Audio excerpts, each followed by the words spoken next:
ఉన్నారు. ఎన్నో రకాలైనటువంటి ఎందరో భక్తులు, ఎందరో సేవకులు మరి వాక్యాన్ని బోధిస్తున్నారు. అందరిది వింటున్నాం, కానీ ఏం గ్రహిస్తున్నావు? ప్రతి ఒక్కళ్ళు చెప్పేది దేవుడు రాకడ సమీపంగా ఉంది, నిన్ను నువ్వు సిద్ధపరచుకో, ఆధ్యాత్మికంగా సిద్ధపరచుకో, ఎత్తబడే గుంపులో ఉండు, నువ్వు వధువు సంఘంలో ఉన్నవు, జ్ఞానవంతులుగా మరి దేవుడి యొక్క జ్ఞానాన్ని కోరుకొని దేవుడి మార్గంలో నడవమని ప్రతి ఒక్కళ్ళు చెప్పేది ఒకటే, దేవుడి ప్రేమను గురించి.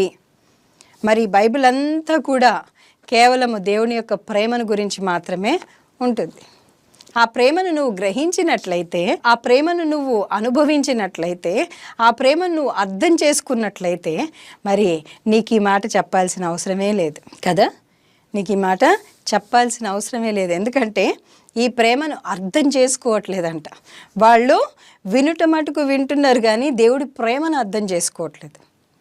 వాళ్ళు చూస్తున్నారు, దేవుడు వాళ్ళ జీవితంలో చేసే కార్యాలను చూస్తున్నారు, కానీ